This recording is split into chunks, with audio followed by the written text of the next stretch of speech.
Aviso. Então, queria agradecer a todos pela presença no colóquio. Estamos dando continuidade ao nosso ciclo de colóquios. E hoje eu tenho o imenso prazer de apresentar aqui a professora Solange Pinotto Fagan. Queria agradecer ela por ter aceito o convite. Logo a gente mandou o convite, ela aceitou prontamente. É sempre uma época meio chata, né? Dezembro já, alguns já se encaminhando para o final do semestre, que nem ela. Fora que ela é super ocupada, né? A professora Solange atualmente ela é professora titular da Universidade Franciscana, vice-reitora da universidade. Ela já foi coordenadora do curso de Física Médica da universidade.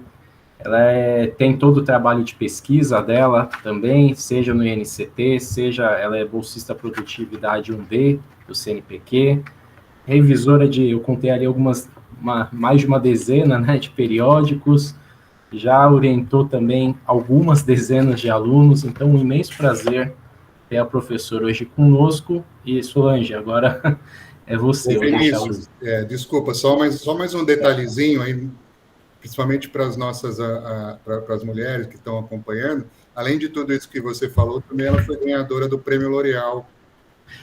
Desculpa, Solange, não vi legal o para currículo. ressaltar, né, para Então, mulheres. mais uma coisa. Então, a Solange Exato. também ganhadora do Prêmio L'Oréal. Mil perdões, eu não tinha visto isso. Não tem problema. Mas depois eu vou falar um pouquinho também. É que o currículo dela realmente é imenso, Pedro, realmente. É verdade, é difícil falar tudo. Esqueceu do mais importante, né, Pedro? Tu me conhece desde pequenininha. Desde a graduação. Desde a graduação. Bom, obrigada pelo convite, né, ao Vinícius e aos colegas. Eu gosto muito de Niterói, principalmente ali na Universidade Fluminense, em algumas épocas não tão longínquas, né? Eu passei alguns dias aí em função de projetos. Nós já tivemos, eu e o professor Pedro, no mínimo 2 projetos. Tínhamos, na época, um projeto da CAPES, esqueci o nome agora do projeto que nós tínhamos, Venê. E, então, assim, é muito legal estar aqui conversando com esse grupo e dizer, Vinícius, sempre que me convidam para uma palestra, principalmente para conversar com estudantes, a minha resposta sempre é sim. Às vezes eu tenho um pouco de problema na agenda, mas a gente sempre dá um jeito. Hoje, deixa eu só fechar a janela. Hoje realmente é um dia bem complicado, porque à tarde eu tenho conselho universitário e depois eu tenho também uma palestra na Academia Brasileira de Ciências, que eu sou membro afiliado. Então, hoje o dia vai ser bem corrido, mas bem produtivo. Bom, o que eu trouxe aqui, só me confirmem se vocês estiverem visualizando.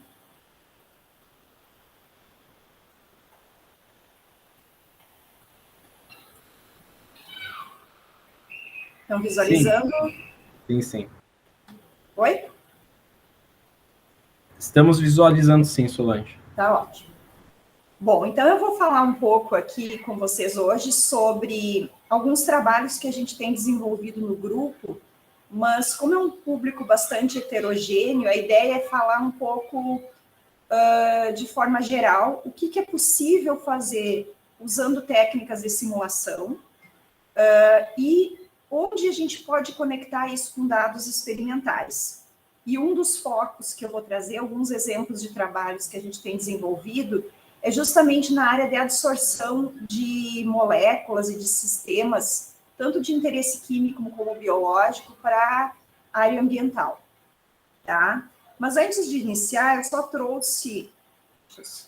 Então, eu vou falar um pouquinho sobre a ideia do que é esse tema, né? Qual o impacto.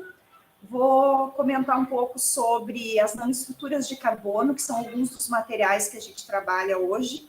A gente já desenvolve também trabalhos com fosforeno, borofeno, que são outros materiais bidimensionais, que poderia ser outra palestra, né? A gente pode conversar num outro momento, mas hoje eu vou focar principalmente em algumas nanoestruturas de carbono. Vou falar um pouquinho sobre os disruptores ou desreguladores endócrinos, que são sistemas em que nós estamos expostos diariamente e o que esses sistemas podem gerar para a nossa saúde, e aí entra as nanoestratégias, né, para remediar tudo isso. rapidamente a metodologia que a gente usa na área de simulação, alguns resultados, e também vou falar um pouquinho sobre comunicação científica, sobre divulgação, que é um tema que eu me dedico muito, principalmente após eu ter ganho esse prêmio, né, como o Venê falou aí, o prêmio da L'Oréal. Eu fui a primeira pesquisadora da área de física do Brasil que ganhou lá em 2006, então já faz bastante tempo, e o quanto isso foi importante para a minha carreira, mas também para que eu pudesse impactar a carreira de outros e outras cientistas na região e no estado, que é um dos trabalhos que eu faço hoje também, certo? Primeiro, para vocês entenderem de onde eu falo, né? Eu falo de Santa Maria, no interior do... no interior do Rio Grande do Sul, né? Aqui fica Porto Alegre, próximo ao litoral, e Santa Maria é a região central.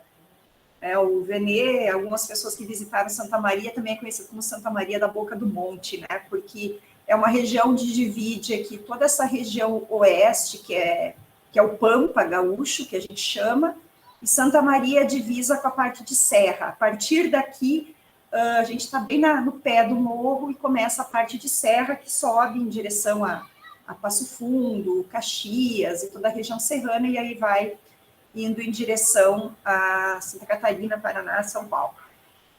E em Santa Maria, eu trabalho numa universidade chamada Universidade Franciscana, é uma universidade privada, sem fins lucrativos, a gente hoje classifica como uma universidade comunitária. E eu explico porque a maioria, né, de nós conhece sempre como referência a pesquisa nas universidades públicas, universidades federais, mas eu construí toda a minha carreira, todo o meu currículo nessa universidade. Inclusive, ajudei a construir a universidade, né? Eu estou desde 2004 aqui, trabalho nos programas de pós-graduação em ensino de ciências e matemática, que tem mestrado e doutorado, onde já orientei muitos alunos, inclusive na área de ensino de nanociências, e eu ajudei a criar, desde 2006, o curso de mestrado em nanociências, foi o primeiro mestrado no Brasil na área, e nós temos também agora o doutorado. Depois disso, eu atuei por 10 anos na pró-reitoria de pós-graduação, pesquisa e extensão, onde a gente fez toda uma reestruturação, criação de novos cursos, para que em 2018 nós transformássemos o que nós éramos de centro universitário em universidade. Então, em termos de status de universidade, ela é uma universidade nova, né, com 3 anos, 4 anos, mas enquanto formação superior, ela é uma universidade que foi criada, uma instituição que foi criada em 1955. Então, nós temos ali já uma história bastante grande na atuação superior, é a primeira instituição de Santa Maria, anterior, inclusive, à Universidade Federal. Então, quem quiser conhecer um pouquinho, aqui eu coloquei o link da nossa instituição, os cursos, e depois eu vou falar um pouquinho do foco que a gente atua hoje na área de nano. Então, uma cidade do interior que tem um perfil bastante diferenciado, porque nós temos aqui muitos estudantes, é uma cidade muito de pessoas que vêm estudar, passam por aqui e depois se distribuem pelo mundo afora, tanto na Universidade Franciscana como também na Universidade Federal, né, na UFSM, que é um grande polo de ensino. Bom, vamos então à proposta da palestra. A primeira coisa que eu gosto é de situar principalmente quem não é da área. Todas as figuras que eu for mostrando aqui são figuras autorais nossas, do nosso grupo, inclusive essa, porque como a gente trabalha com divulgação, a gente também precisa chamar a atenção do público, né? Então, essa é uma figura que a gente, inclusive, usa nos nossos cursos de especialização de extensão.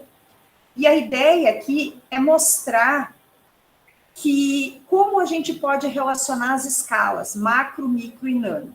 Então, quando a gente está falando da escala macro, é a escala que a gente se relaciona, a escala que nós conseguimos observar objetos a olho nu e conseguimos interagir com eles sem a necessidade de aparatos. E aqui cabe muito bem a física clássica, né? As leis da física clássica, elas traduzem as informações físicas desse sistema.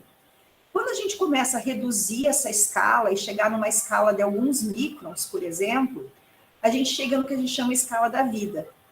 E aí, nós já precisamos de aparatos, tanto para manipular como para observar, né, que é o caso da escala microscópica, e ainda assim conseguimos fazer uso da escala e de equipamentos de física clássica, né, o microscópio óptico, usamos lentes para aumentar e para entender o comportamento nessa escala.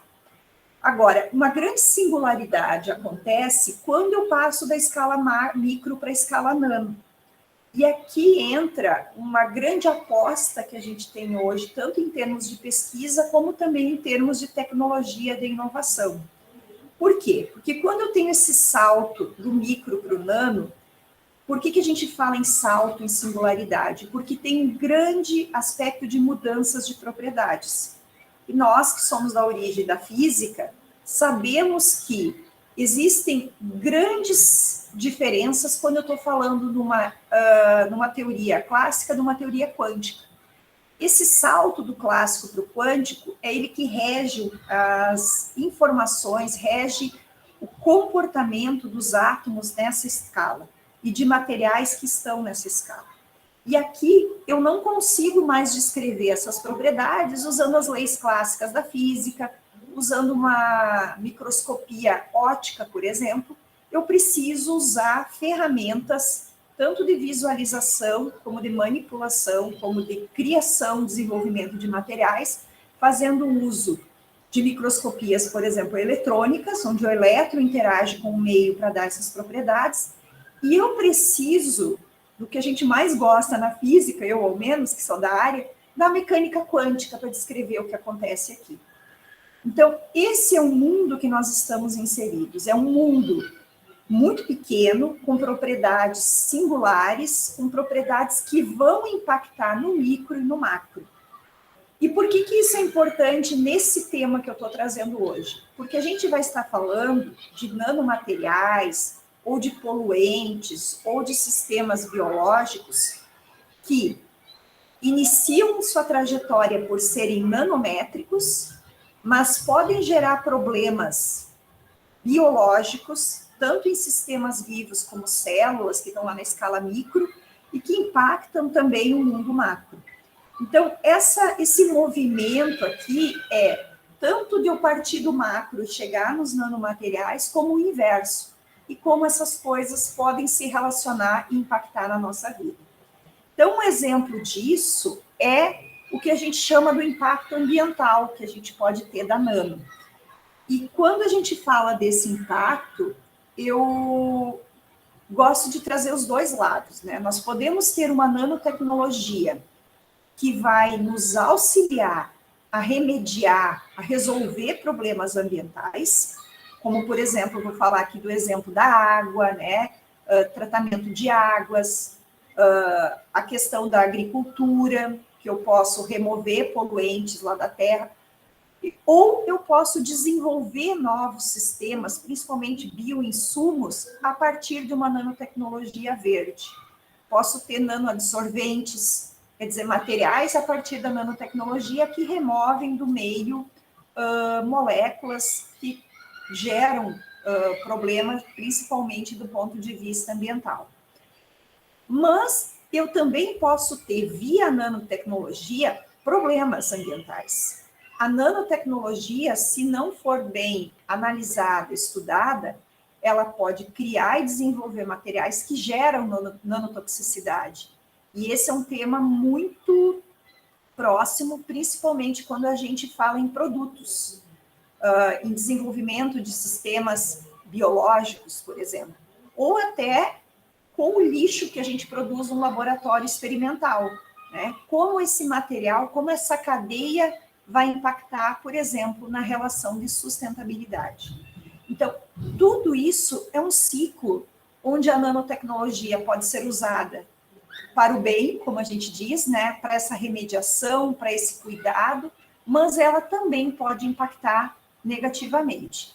Então, é esse equilíbrio que principalmente aqui no PPG Nano, que é um curso que é interdisciplinar, que tem pesquisadores de diversas áreas, a gente busca fazer a avaliação de um produto, desde o trabalho em sílico, né, da simulação, até a cadeia lá da aplicação. E esse é um dos exemplos que eu vou mostrar aí depois para vocês. E avaliando também as questões de toxicidade e de impacto ambiental. Bom, especificamente, o que eu vou trazer aqui são exemplos onde a nanotecnologia ela pode ajudar principalmente no ambiente aquático, né, em sistemas ligados à absorção e interação com a água. Esse é um livro em que eu tenho 2 capítulos publicados, né, que fala justamente desse foco e dessa interlocução entre usar nanomateriais como esses adsorventes para aplicação ou para remover esses poluentes ou para remediar esse tratamento de água, principalmente a água potável. Bom, quem que a gente usa para esse tipo de sistema que eu vou apresentar aqui? Hoje, existem vários estudos para aplicação em filtros, em agentes adsorventes que são baseados em carbono. A gente sabe, né, o nosso filtro de água na nossa casa ou no nosso trabalho, ele usa muito carvão ativado. Não deixa de ser já nanoestruturas devido à parede, né, que é altamente porosa e que consegue absorver. Mas o que se busca mais hoje? Busca-se ampliar essa capacidade absortiva desses materiais e, para isso, a gente estuda muito forte nanoestruturas hexagonais de carbono, que podem gerar, por exemplo, o grafeno, que é um material muito interessante, porque ele é um material bidimensional, ou seja, ele é como se fosse o grafite que a gente conhece lá em camada, só que em camada única ou poucas camadas. E se eu estou interessada na absorção, vocês podem pensar o seguinte: nossa, esse material é excelente, porque eu tenho toda uma superfície aqui que eu posso agregar moléculas para absorver, para retirar, ou para ser um agente sensorial. Bom, isso é interessante, só que o grafeno tem um problema. O grafeno puro, ele é altamente estável. Essas ligações bem fechadinhas aqui, hexagonais, elas são ligações extremamente estáveis, fortes, e só sobra aqui uma interação tipo pi, uma interação fraca, que para alguns sistemas funciona bem. Por exemplo, se eu quiser colocar sistemas aromáticos, né, que daí eu tenho pi, como a gente chama, mas para outros não. E aí a gente precisa o que a gente chama de funcionalizar, mudar essas ligações, ligar aqui algum tipo de átomo, ligar algum tipo de substância que eu altere essas propriedades e torne ele mais reativo. E com isso, eu continuo usando essa alta área superficial e continuo usando outras propriedades, como, por exemplo, a possibilidade de condução, de transferência de carga que o sistema já tem. Então, a gente já percebe aqui que o grafeno é um material muito potencial para esse tipo de sistema. Nós temos o fulereno. O fulereno já é uma estrutura também baseada nessas gaiolas hexagonais, né, e pentagonais, para poder fechar essa estrutura perfeita com 60 átomos de carbono. E ele também tem essa alta área superficial. O fulereno, ele é o parente, né, ou filho das nanoestruturas de carbono, das mais antigas já estudadas, mais antigas porque ele foi, na verdade, observado pela primeira vez em laboratório em 1985, e ele tem sido muito estudado, foi objetivo de prêmio Nobel, só que as aplicações principais que se estuda hoje, na área biológica, por exemplo, é usar ele como um sistema para mexer nessa superfície, para funcionalizar e tornar ele um sistema antioxidante ou pró-oxidante. Então, tem estudos que, por exemplo, trabalham o fulereno, que ele seria capaz de transpor a barreira hematoencefálica. Ele é um dos únicos sistemas que consegue fazer isso para levar um medicamento via essas funcionalizações. Então, é um material interessante, mas é um material que se tem muito cuidado do ponto de vista ambiental, porque eu não posso simplesmente sair liberando uma quantidade muito grande de fulereno. Como ele tem essa capacidade de transpor a barreira, em excesso, ele pode gerar problemas biológicos. E temos o nanotubo de carbono. O nanotubo de carbono, ele foi observado pela primeira vez em 1991. Ele é uma estrutura tipo cone, e ele também tem essa alta área superficial, e ele tem algo muito interessante quando eu penso em absorção, porque ele também tem uma cavidade, que ele pode incorporar, fazer como se fossem gaiolas para alguns tipos de sistema. E alguns dos estudos interessantes que se tem, inclusive, é da água, passando por esses canais que o nanotubo pode gerar. O grafeno, eu esqueci de comentar, ele é o filho mais novo, assim, do ponto de vista de obtenção. Na verdade, o grafeno, por décadas, né, de estudos, mostrava que ele seria instável do ponto de vista termodinâmico. E o que foi obtido em 2004 por alguns pesquisadores é que foi possível obter camadas suspensas de grafeno a partir de esfoliação ou, por exemplo, como usar uma fita durex, né, retirando essas camadas. E esse trabalho acabou rendendo o prêmio Nobel já em 2010 para esses pesquisadores. Então, aqui tem todo o histórico, né, do André Gain, do Novoselov, que trabalharam e desenvolveram essas estruturas. Hoje, existe um mundo de estudos no grafeno, tanto em fitas, né, nanofitas, que são o grafeno recortado, flakes, então, tem toda uma denominação específica só sobre esse material. E existem muitos estudos da aplicação dele, além desses que eu vou falar depois. Então, por exemplo, se desenvolve, se pensa em displays, né, flexíveis, porque o grafeno é um material flexível, se usa a mudança das propriedades do grafeno, como óxido de grafeno, ou também com essas fitas, para usar essas propriedades eletrônicas, que a gente vê. Aqui é um produto que é uma tinta de grafeno, isso aqui é do CT Nano, que é uma empresa ligada também ao INCT, é uma empresa de Minas Gerais. Aqui, por exemplo, vocês estão vendo os LEDzinhos, eu tenho esse tecido aqui, está preto aqui, é uma tinta de grafeno, e aqui a gente vê com essas pontas da bateria que esses LEDs ligam ou desligam, porque ele conduz aqui. Então, é uma tinta de óxido de grafeno, na verdade. E aqui também tem o professor Aldo, que também é no nosso instituto, e ele trabalhou aqui com diferentes densidades do óxido de grafeno, misturado com vidro, né? Ele produziu isso, e mostra essa questão da transparência. Então, são materiais condutores e transparentes, que geram também inúmeras outras aplicações. Bom, e quem são esses tais de disruptores endócrinos ou desreguladores que a gente chama? Esses materiais, eles estão muito presentes hoje, tanto na indústria de plásticos, na indústria farmacêutica, como também na agricultura. Então, hoje, vários materiais que se usam, vários pesticidas, eles usam, por exemplo, o glifosato. O glifosato é um produto tóxico, que se usa muito na agricultura, e ele escapa através das lavouras e vai para as águas, para o lençol freático. Então, ele cria inúmeros problemas de contaminação de mananciais, de águas, tanto pelo ar, que também pode acontecer, lugares próximos a essas lavouras, como também via a chegada desse produto na água. Nós, no dia a dia, ingerimos inúmeros disruptores endócrinos, hormônios, anti-inflamatórios, todos esses produtos, parte é absorvida por nosso corpo, mas parte é eliminada. E da mesma forma, ela vai para o esgoto, o sistema de tratamento não consegue detectar, ou detecta muito pouco e remove muito pouco dessas moléculas, e elas acabam retornando para nós como água potável, entre aspas, né?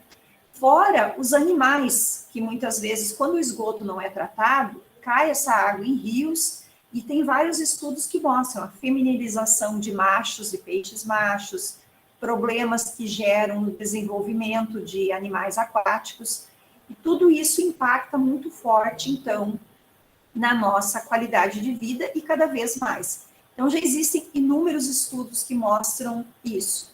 E aqui um exemplo de onde nós temos isso. Então, nós temos desde produtos para tratamento médico, né, ftalatos, bisfenóis, polímeros, que estão presentes desde a mamadeira, né, das nossas crianças, que a gente sempre cuida para comprar sem o BPA, até produtos de limpeza, né, produtos da indústria, né, poluição do ar, contaminantes da água, que tem inúmeros exemplos, e na produção de alimentos, principalmente na agricultura, nós temos os aditivos alimentares, e também é muito forte no empacotamento, né, nas embalagens de produtos alimentícios.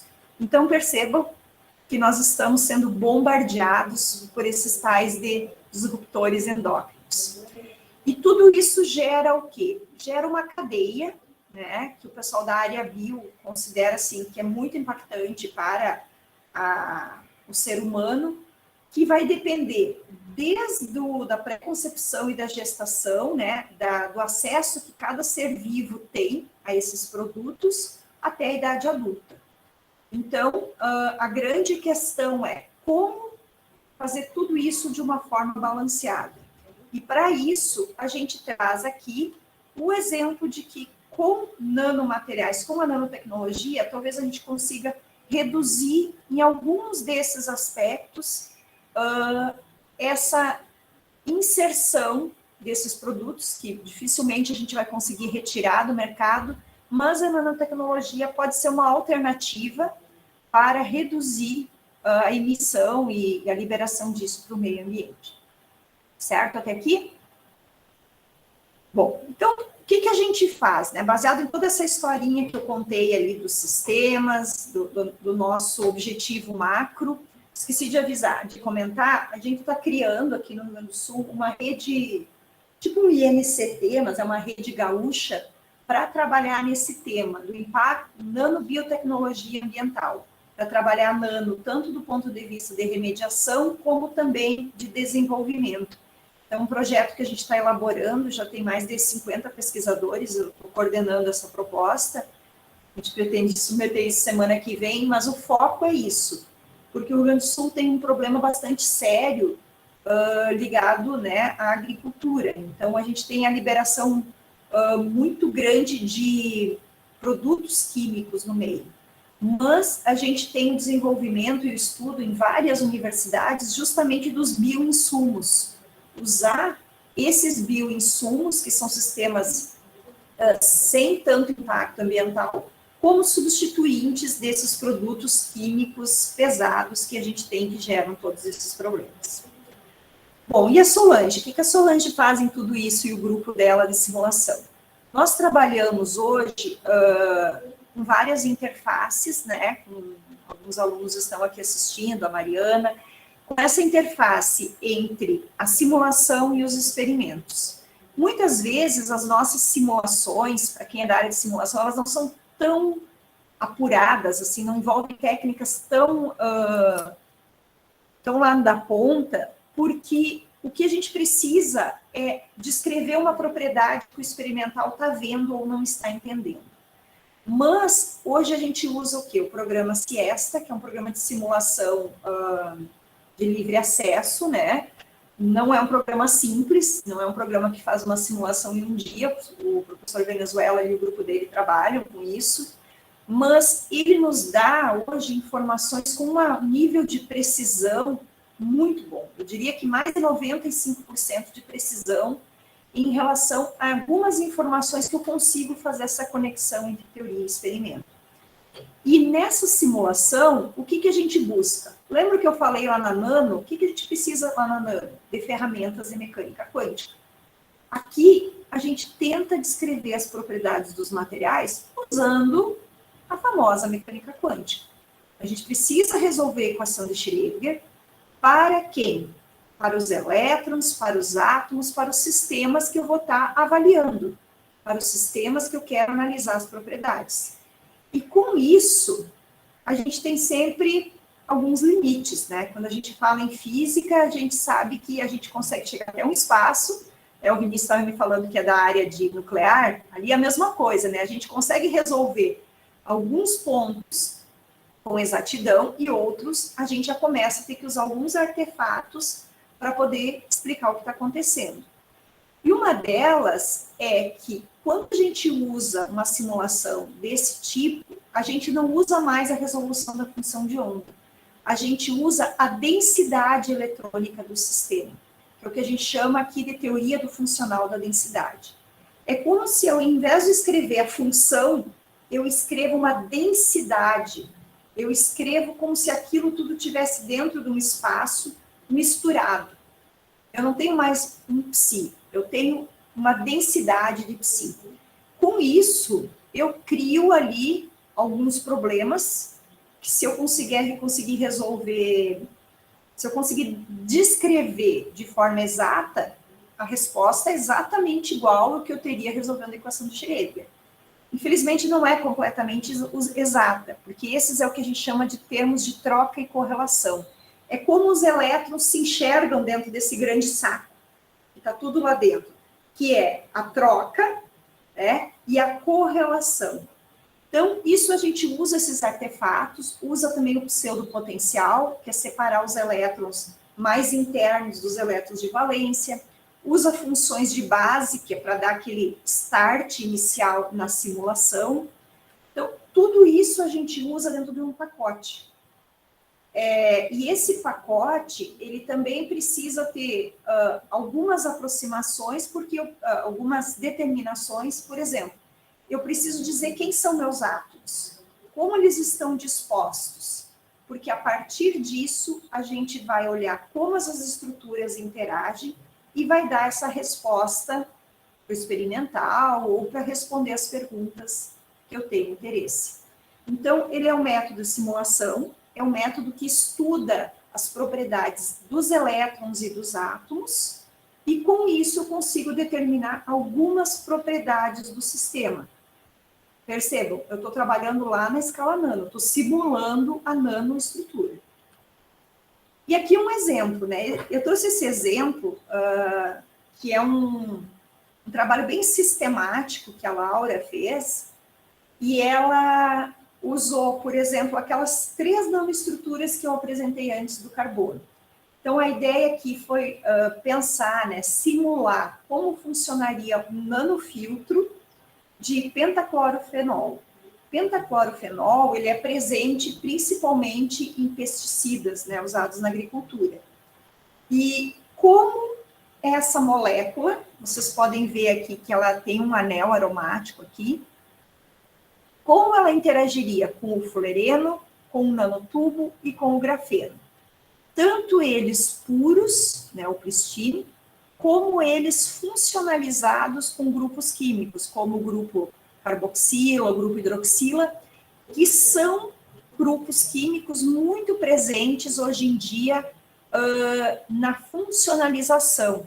Então, já se funcionaliza essas estruturas para ter esses grupos. Por exemplo, o óxido de grafeno, ele é cheio desses grupos, além de outros, mas para tornar ele mais reativo, mais interativo. E a gente analisou isso, então, com pentaclorofenol, para analisar esse potencial. Como que a gente fez isso? Como eu falei, ele é um trabalho que foi bastante sistemático, porque a gente analisou a interação dessa molécula, tanto em estruturas puras, como funcionalizadas, aqui o hidroxila, a carboxila, olhando diferentes posições. Ou seja, eu tenho fullereno, eu tenho ele puro ou funcionalizado, e vou avaliando como essa molécula consegue interagir com o fullereno, com o nanotubo, com o grafeno, e daqui eu tiro diversos parâmetros, como a distância, como a energia de ligação, como a forma de interação, que isso gera tabelas desse tipo aqui. Não quero que vocês entendam tudo que está aqui, os valores, vocês podem ler o artigo depois, quem se interessar. Mas o que a gente mostra aqui? A gente mostra, por exemplo, a preferência dessas nanoestruturas. Então, eu consigo dizer para o experimental assim, olha, se você quer absorver uma molécula com esse comportamento aromático, é melhor você usar o quê? Fulereno ou o grafeno, por exemplo. Puro ou funcionalizado? Ah, é melhor puro. Por quê? Porque aqui tem 2 anéis aromáticos que interagem e a energia é maior. Ou funcionalizado. Então, olha, tanto isso é verdade, vamos pegar esse exemplo aqui que eu estou mostrando. Ó. A energia de ligação da molécula, quando o grafeno é puro, é 0,80. Quando ele está funcionalizado, o que aconteceu? Diminuiu 0,60, com COH 0,31. Por que acontece isso? Porque ele prefere ter essa interação pi-pi. E aí vocês poderiam dizer, mas a senhora falou antes que eu tinha que funcionalizar o grafeno para ele ser mais reativo. Sim, mas depende do tipo de molécula. Então, aí entra a nossa visão de simulação justamente para auxiliar os experimentais. Agora, por exemplo, aqui. Ah, professora, mas quando eu fiz o fulereno, não foi mais puro, o mais estável. Por quê? Porque aqui eu tenho uma estrutura hexagonal, esférica, desculpa.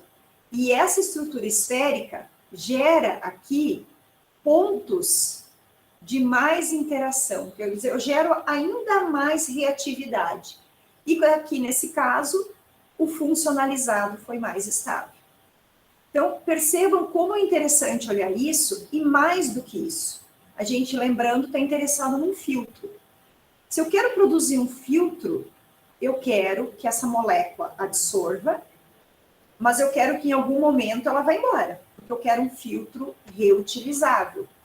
E aqui entra uma outra propriedade que a gente sempre olha, que é o quanto isso realmente conectou. Por quê? Porque se ela ligar demais, se ela fizer uma ligação química, bota fora esse filtro depois, junto com o produto, e vira outro problema ambiental, né? Se ela conectar com uma energia não tão alta, ou seja, uma absorção física, esse é um filtro que pode ser reutilizado. De algum mecanismo físico-químico, eu consigo remover. E é o que acontece aqui em termos de energia e de distância. Eu tenho uma interação? Tenho. É atrativo? É. É estável? É. Mas não é tão alto. E isso é corroborado quando a gente olha um outro resultado que vem da simulação, que é o que a gente chama de propriedades eletrônicas. Quando eu não mudo muito as propriedades eletrônicas, como é o caso que acontece aqui, por exemplo, aqui é o tubo puro e aqui é o tubo com a molécula. Eu tenho um gap aqui. O gap não mudou. Significa que a molécula continua tendo propriedades eletrônicas tanto antes como depois da absorção. Mesma coisa aqui, o funcionalizado, ele tem esse nível semi-preenchido.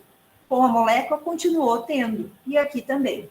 Então, isso corrobora os nossos dados de que eu não tenho uma ligação química, e essa densidade de carga, o azulzinho aqui é o que está mostrando para vocês, apresenta isso, né? Olha só, entre os átomos de carbono, olha como é muito forte essa interlocução. Mas entre a molécula e ele não tem. Por que não tem? Porque eu tenho aqui uma absorção física. É uma interação que, por um agente externo, como eu disse, eu posso remover. E com isso, a gente consegue apresentar nesse trabalho que eu tenho energia de ligação, distâncias, transferência de carga, que mostram que eu tenho um regime de absorção física. Então, por essa sistemática, a gente mostra que não tem uma interação química, eu conseguiria pensar num nanofiltro usando esse tipo de interação. E, além disso, mostrando, né, que para cada nanoestrutura, se ela é plana, se ela é um tubo, se ela é uma esfera, eu vou ter comportamentos diferentes. Então, aquele trabalho foi só teórico. Aqui entra um trabalho muito interessante, que foi publicado esse ano, ele é resultado da dissertação de mestrado de uma aluna minha, a Patrícia, e ele foi desenvolvido teórica e experimentalmente ao mesmo tempo. A Patrícia, ela é formada em engenharia química, então ela fez toda a iniciação científica comigo, na parte teórica, e ela foi também fazendo trabalhos experimentais com o professor Bulhões. E aí a gente conseguiu desenvolver as duas coisas conectadas, então foi muito interessante. E aqui a gente estudou estradiol, 17-beta-estradiol, que é, na verdade, um hormônio, né? Principalmente a gente usa isso para reposição hormonal, né? E nos anticoncepcionais, e a quantidade de estradiol que é liberada para o meio ambiente é muito grande. Vocês imaginam, todas as mulheres que tomam esses hormônios. E principalmente em lugares onde as águas são reutilizadas, né? E aí nós estudamos, da mesma forma, muito parecido com anteriormente, essa interação do estradiol com nanoestruturas, e a nossa ideia aqui foi usar o óxido de grafeno, por toda aquela discussão que eu já fiz antes, pela estrutura ser funcionalizada e tal. E experimentalmente, também a gente desenvolveu esse trabalho. Depois eu vou explicar um pouquinho os problemas que a gente teve durante o trabalho. Então, o que se fez? Se estudou essa estrutura funcionalizada, que é o grafeno, só que é um grafeno, assim, ele não é um grafeno infinito, a gente fez como se fosse uma bolacha de grafeno, e aí, a partir dela, a gente começou a observar experimentalmente que usar grafeno puro, óxido de grafeno puro, interagindo com o estradiol, não gerava uma curva máxima de absorção. Então, o professor Bulhões, que é um experimental e com experiência na área, ele começou a misturar um co-solvente, que era o metanol. E ele não entendia muito bem o porquê que o metanol era importante, até um certo ponto. Ele observava o seguinte: se ele aumentava ou diminuía a concentração do metanol, ele aumentava ou diminuía a absorção do estradiol no sistema. E a gente começou a fazer essa simulação, tanto da molécula, da estrutura funcionalizada, com o metanol, como com a molécula do estradiol. E qual foi os nossos principais resultados que a gente observou e que ajudou muito a explicar o experimento? Que existe sim um platô de interação entre o óxido de grafeno e o metanol. Vocês percebem aqui, ó, eu vou aumentando a energia de absorção, e aqui, ó, é o número de moléculas que eu vou colocando. Só que chega a um determinado ponto que o metanol meio que satura a superfície. E ele não deixa a molécula de estradiol chegar. Então, o estradiol, o metanol, ele é um agente que starta o processo, mas ele tem um limite de absorção. E com isso, a gente conseguiu explicar o resultado experimental. O que se observava no experimento? Que a melhor curva de absorção era essa, de 98 de água e 2 de metanol. Então, a gente consegue prever ali esse equilíbrio que eu preciso ter entre esse co-solvente e essa molécula. E realmente, quando a gente foi fazer a comparação desses resultados, do the best of, né, do melhor resultado, com o metanol, a gente conseguiu bater aqui vários outros exemplos de absorção do estradiol, do nanotubo. Olha a quantidade máxima, quase 170 miligramas por grama. Então, isso é um número extremamente alto.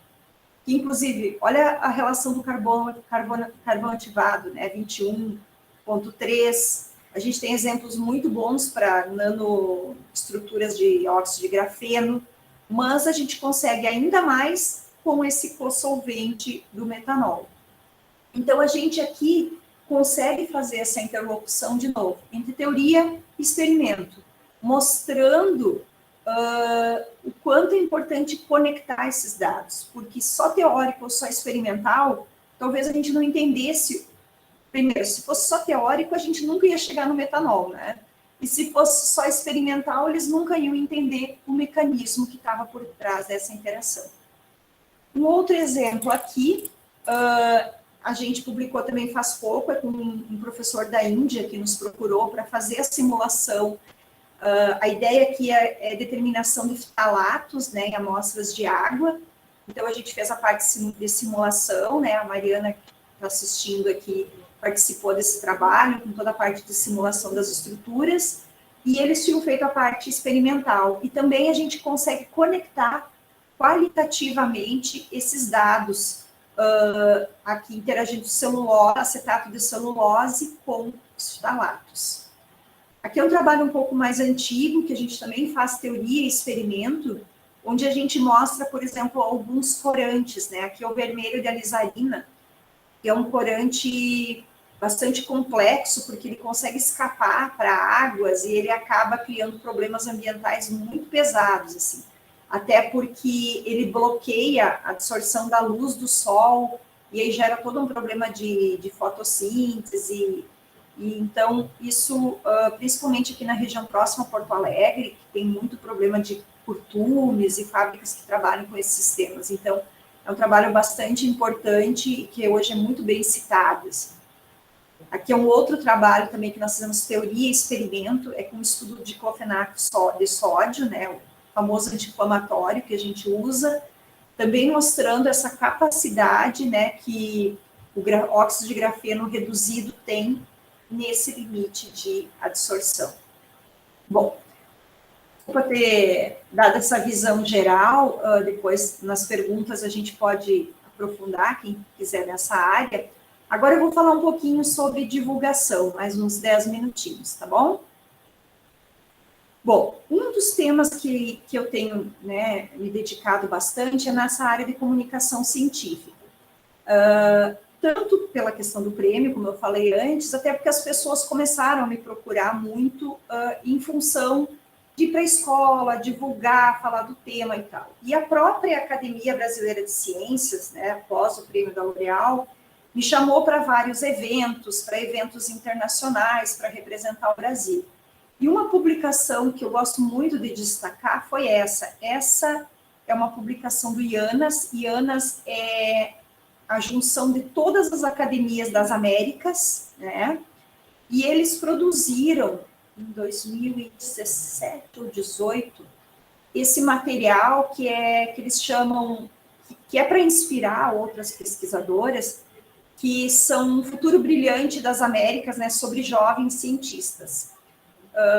Já não sou mais tão jovem assim, mas na época me consideravam ainda. E aí eu fui a representante do Brasil, então se vocês procurarem isso, IANAS tem lá todo o texto, onde eu contei um pouco da minha história, o porquê que eu fui fazer física, né, e quem eu era e o que eu trabalhava nisso. Então, eu fui a representante do Brasil, né, nessa publicação, uma publicação muito legal, e aqui eu conto, e a professora Belita até, que foi a minha responsável pelo texto, né, que me convidou. E na época, o que retrata isso, né? Eu sou de uma cidadezinha de em torno de 2.500 habitantes, aqui na Quarta Colônia, próxima a Santa Maria. Sou a primeira pessoa da minha família, da primeira geração, eu diria assim, que terminou o ensino fundamental. Meus pais, mal e mal, sabem ler e escrever. E eu fui fazer física por causa de um professor de matemática, que sempre me incentivou e via em mim muito potencial para a área das exatas. Então, eu percebo quanto isso é importante, incentivar outras pessoas também, a partir do professor, a partir dos exemplos. Então, eu acredito que isso seja muito importante. E aí, a gente criou, durante esse período, né, alguns projetos. Esse é um projeto institucional, ele ainda está em vigor até hoje, onde traz alunos do ensino médio para dentro da universidade para botar a mão na massa, que a gente chama de cientista aprendiz. É um projeto que eu já ganhei recurso do CNPq, ganhamos recurso da FAPERGS, e ele retrata justamente a habilidade do aluno não só ver a profissão do engenheiro, do físico, do matemático, da área de computação como algo distante, mas algo cada vez mais próximo e que ele consegue interagir. Então, é um projeto que já passou mais de 3.000 alunos, muitos depois, inclusive, vieram fazer física. Então, aqui, por exemplo, tem 2 meninas desse grupo que já se formaram em física médica e que hoje já atuam na área de radioterapia ou fizeram residência e depois se tornaram, inclusive, minhas ICs, né, aqui na instituição. Um outro projeto que eu dedico bastante tempo também é esse da parte de comunicação científica do INCT. Esse INCT de nanomateriais de carbono, que eu faço parte, né, ali tem o professor Venezuela, nós temos o professor Bechara, a professora Andréia, acho que o Toninho também, né, ele é distribuído, são mais de 100 pesquisadores do Brasil, mais de 25 instituições, e eu coordeno a parte de divulgação científica. Então, hoje a gente tem um portal, né, que se chama Admirável Mundo Nanométrico.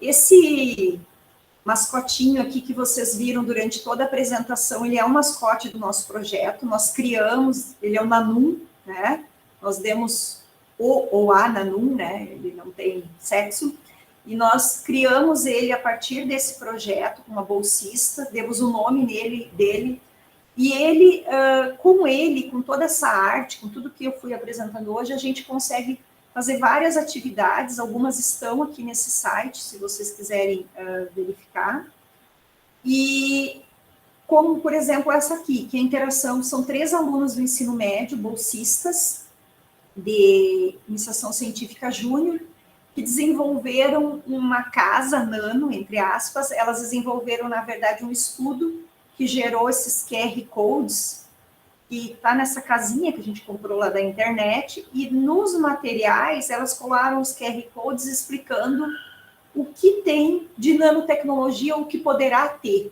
Então, é um projeto muito legal que elas desenvolveram. Até hoje a gente trabalha muito com os alunos do ensino médio. Aqui é um outro resultado do projeto, que é um jogo virtual, está registrado, tudo que foi produzido por alunos dos jogos digitais, mais uma bolsista do INCT, essa bolsista que desenvolve todas as imagens. Então, é um jogo que pode baixar tudo e jogar, né? Isso aqui, acho que eu pulei errada. E aqui, nós temos hoje, então, no Insta, no Face, várias redes sociais. Esse aqui foram as últimas bolsistas, as últimas 3 que terminaram o projeto agora, que trabalharam no Instagram, publicações semanais. Elas fizeram mais de 46 publicações. Cada publicação dessas, quando você clica, você tem toda uma explicação. E também são alunas do ensino médio. Então, é uma área muito interessante que a gente tem de divulgação. E também hoje, eu vou pular aqui que é mais fácil, a gente tem trabalhado dentro da instituição, em contato sempre com o grupo do INCT, em diferentes frentes no tema de nanociências. Inclusive, a gente criou aqui o que a gente está chamando de ecossistema do PPG Nano. Mas a palavra é assim, onde eu consigo ver esse tema dentro da instituição? Então, hoje a gente tem o mestrado e doutorado em nano, a gente tem pós-doutorado em nano, a gente tem, na maioria em todos os cursos das áreas tecnológicas, das engenharia, física, temos na farmácia, da biomedicina, disciplinas obrigatórias de nanociências e nanotecnologia, obrigatórias. Temos projeto com estudantes do ensino básico, como vocês viram, e de divulgação, e a gente começou a trabalhar desde 2019 em cursos de extensão. Então, nós temos o curso de extensão em EAD, que é Nanociência e Nanotecnologia para Iniciantes. Acho que já tivemos umas 6 edições, e é um curso que tem participantes de todo o Brasil. E nós estamos também trabalhando no curso de especialização em ensino de nano EAD, que é esse slide que ficou fora aqui.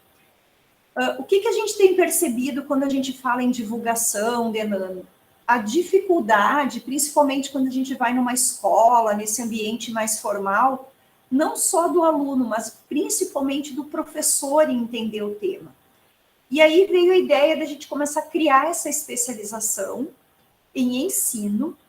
Aqui é a matriz, né, do curso, a gente tem disciplinas introdutórias, fala um pouco sobre nanomateriais, tem disciplina da área de ensino. É toda uma linguagem que nós tivemos que transpor, ficou um material muito legal. E no final, o TCC é um produto educacional que o aluno faz. Todas as disciplinas levam à produção desse material. Hoje, quem que faz esse curso? Assim, nós já estamos na 4ª edição. Nós temos alunos de todo o Brasil, muito norte, nordeste, como ele é EAD, e principalmente docentes da educação superior. Isso, assim, até nos deixa um pouco surpresos, porque a gente sempre pensava mais o curso para o ensino básico, e não. Então, muitos professores de universidades, pessoas de instituição tanto pública como privada, e como a gente lançou eles no início lá da pandemia, as pessoas começaram a ver que seria uma oportunidade de trabalhar num tema, que fazia tempo que queria aprender. Então, a gente já tem mais ou menos uns 60 alunos envolvidos diretamente nessa especialização. E os produtos têm sido, assim, maravilhosos. Então, para dizer que hoje a gente consegue ter esse sistema praticamente fechado. Aqui são algumas pessoas do grupo, né, os alunos de iniciação, os alunos de mestrado, doutorado, pós-doutorado, alunos da área do ensino, eu oriento muito na área do ensino em nano, né, são alguns das dissertações e teses, e aqui são alguns links, tá, do que a gente tem, depois eu posso passar essa apresentação também para vocês, aqui tem os links certinhos, tanto da parte de divulgação, como também do INCT de nanocarbono. E era isso. Desculpa se eu corri. Não, isso, sempre foi perfeito. Queria agradecer a Solange, e agora abrir para pergunta, já temos aí o primeiro, que é o professor Tiago. Por favor, Tiago. Me escuta? Sim. Oi, Solange, tudo bem? Obrigado pelo seminário. Assim, eu queria, assim, aqui na Química, aqui na UF, eu já participei de projeto de avaliação científica, eu sei que tem um pessoal que investe muito em fazer esses filtros, tal, usando materiais bio, por exemplo, eles pegam coco casca de coco, um exemplo, aí eles fazem um carvão ativado com isso, e depois testam para coisa, e já vi que tem vários resultados. Eu tinha duas perguntas. Primeiro, se eu saber explicar mais ou menos assim, qual a diferença do mecanismo de qualquer tipo de carvão ativado para retirar essas coisas e as limitações, porque eu já vi algumas coisas de hormônio, de agrotóxicos que eles conseguem retirar, e quais são as limitações, e também, acho que relacionado como estudo, se tem como estudar isso também por primeiros princípios, né? Porque parece que é um negócio muito mais de tentativa e erro ali, onde eles não entendem muito bem o que está acontecendo. Essa é a minha visão meio de leigo. Basicamente é isso, não sei. Tá. Sobre a questão das nanopartículas biossustentáveis, sim, a gente tem hoje aqui produção com algas. Então, a gente consegue, por exemplo, produzir vários, até nanopartículas de prata, de outros sistemas, a partir desses sistemas ativados biologicamente. Casca do arroz, o pessoal tem estudado. Então, isso, eu não conheço bem essas técnicas todas, mas aqui na instituição, por exemplo, essas nanopartículas que a gente tem usado, não nesse trabalho aqui, mas tem um outro que está submetido, são, assim, usando rotas de química verde, porque esse é um problema hoje, né? A questão de todos os aditivos químicos que você coloca lá na produção desses materiais. Então, isso é possível. Sobre a questão do carvão ativado, o que a gente...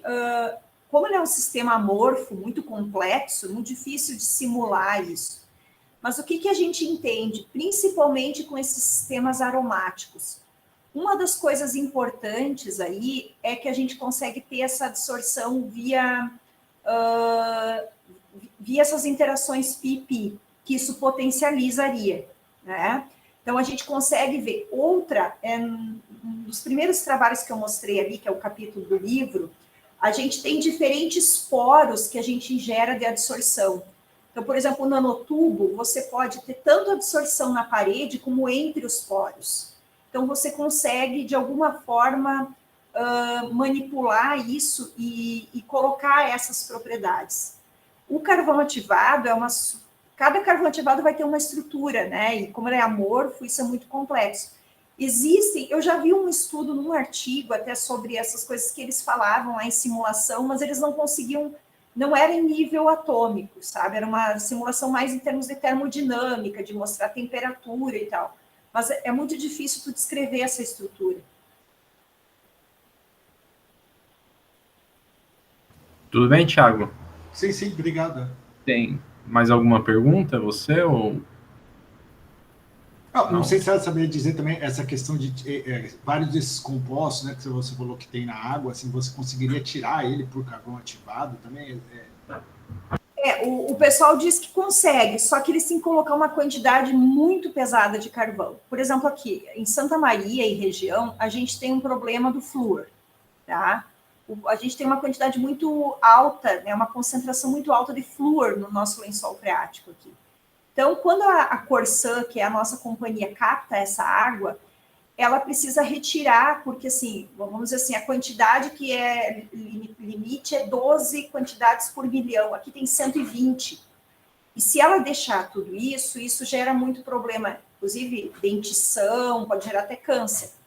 E aí, o que eles nos procuraram dizendo? Eles usam até o carvão ativado, ele tira, mas eles precisam uma quantidade tão grande, e também eles usam, acho que alumina, uma outra estrutura para poder remover. Só que isso é tão caro, que eles estão buscando alternativas. E a gente está estudando agora, por exemplo, com os óxidos de grafeno, se você conseguiria, com uma menor quantidade, obter um resultado melhor, né, do que a estrutura utilizada.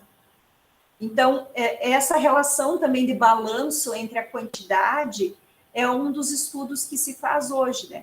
Retirar, ele pode retirar, mas o quanto eu preciso usar para poder ter o mesmo resultado que eu poderia com um material alternativo, né? Tá, obrigado, bem legal, interessante. Legal. Pessoal, mais perguntas? Aqui, o Rodrigo Pereira. Se você sabe qual a principal origem do flúor na água?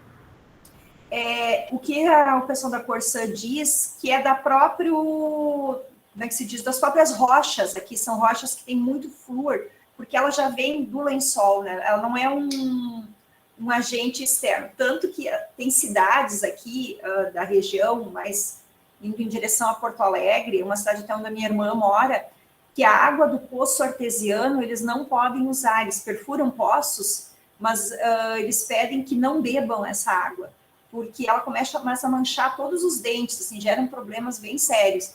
E não é um flúor que foi colocado, sabe? Vem do próprio lençol lá, desse ecossistema da própria água. Então, é da própria rocha, da própria região que a gente tem aqui. Legal. Eu tenho uma pergunta também, Solange, aproveitando até todo esse seu background de física médica e tudo mais, qual a principal vantagem que você vê o uso de nanomateriais em relação a todas as coisas biológicas ou de física nuclear quando você faz essas aplicações todas? Você vê que é por causa de preço, que não sei se tem que ver, claro, sempre esse raporto entre preço mas também danos biológicos. Qual que é a principal vantagem que você vê no uso de nanomateriais para essas aplicações que estão tendo hoje? Bom, isso é o mundo, né? Cada material tem o seu, eu diria assim, seus prós e contras, né? Isso é uma coisa que eu aprendi aqui no programa com os colegas das outras áreas. Se a gente pensar na área da saúde, a gente pode dividir a saúde em vários nichos, né? Tem a saúde, por exemplo, cosmético. A área de cosmético hoje é a área já mais impactada pela nano. A gente tem desde shampoo, esmalte para unha, cremes, nem se fala, né? O creme foi o primeiro grande produto da nano nas áreas.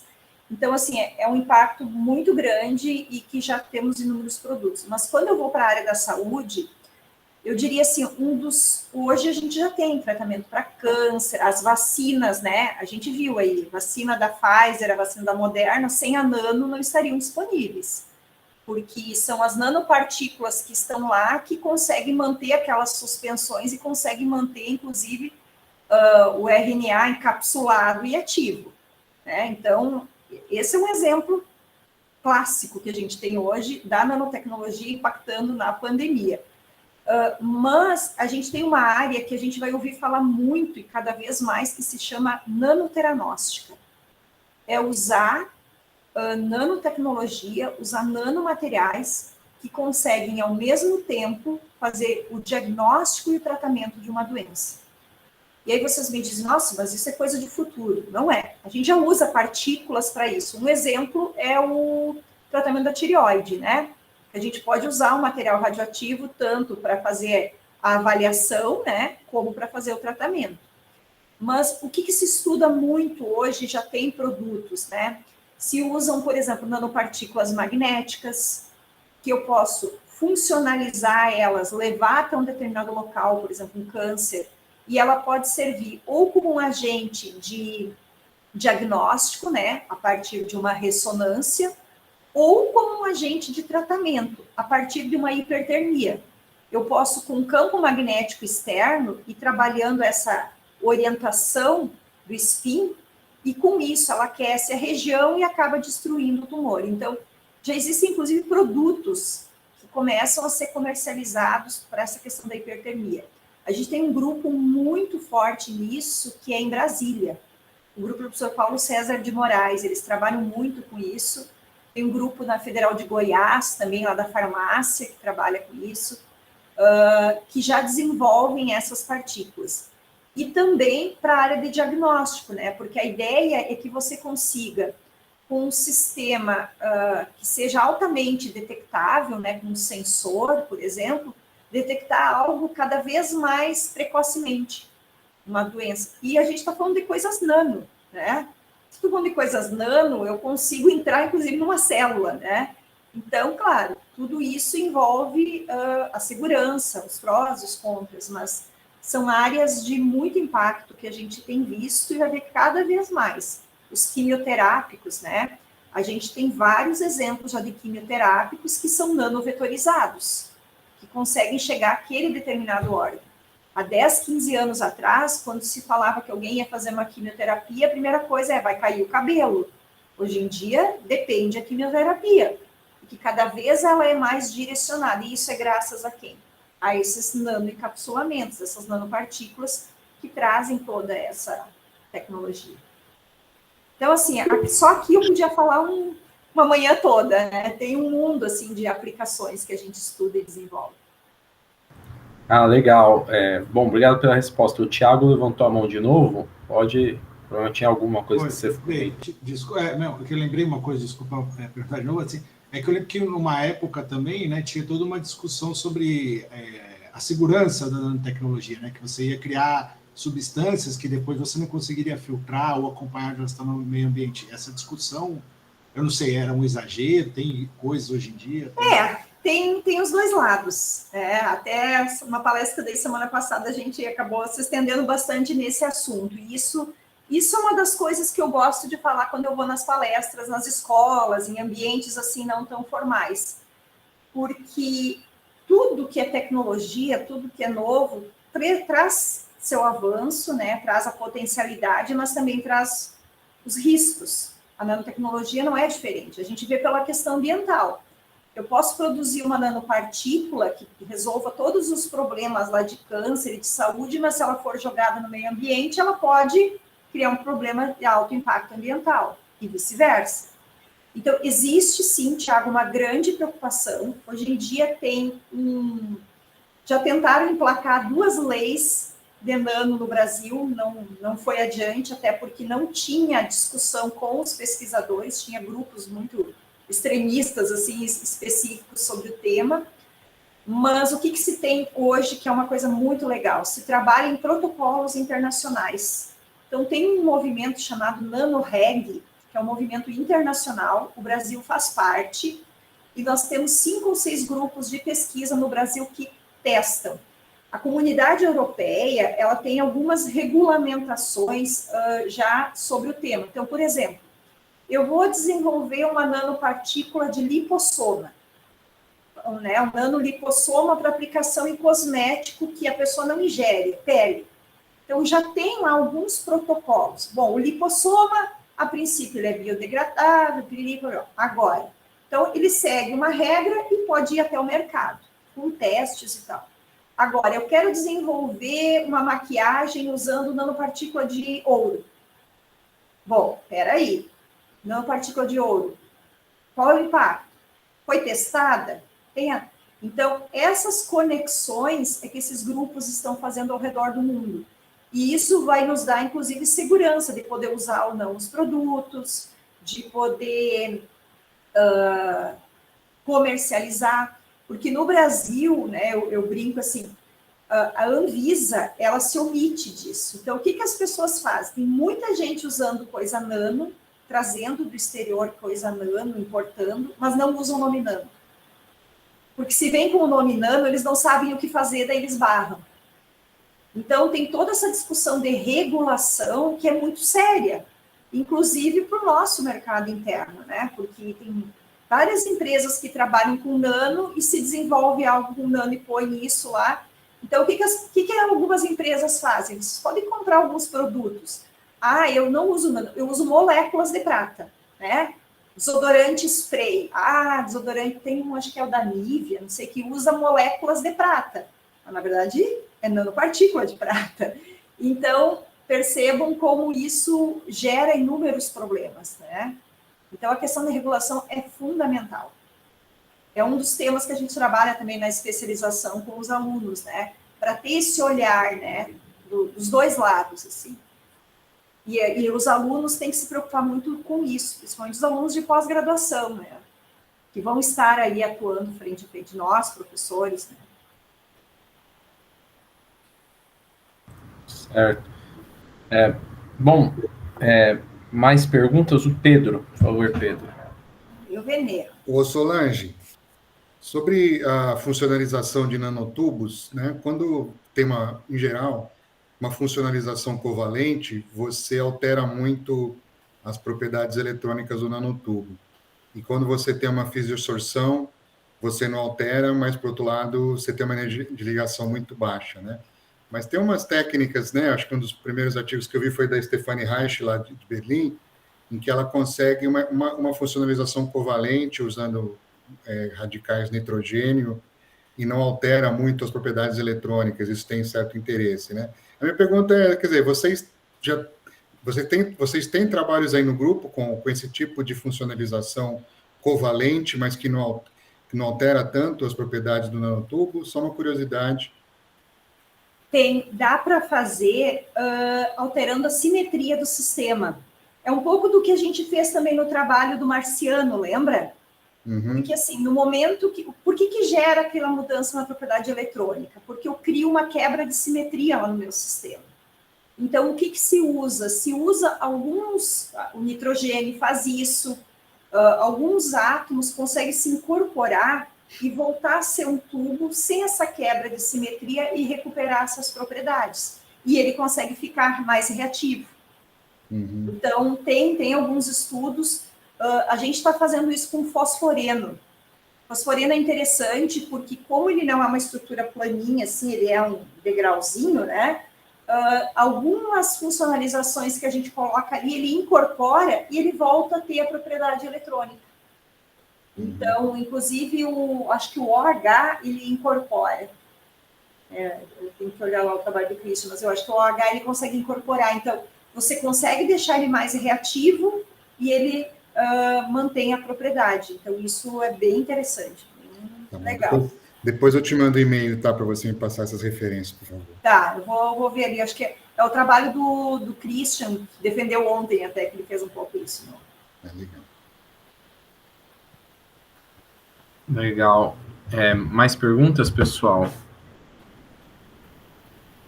Bom, já que pelo jeito não temos, queria agradecer novamente a Solange, vou liberar ela também, que já estamos no horário do almoço, e realmente foi uma palestra super legal, porque, enfim, foi bem didático para quem não é da área, acho que a maior parte conseguiu acompanhar, e sempre legal ver esses temas que são... estão no limite estão vendo o limite da tecnologia atual. Muito obrigado, Solange. Quero agradecer a presença de todos também. Obrigada a vocês. E palmas também. Só chamar, tá? Legal.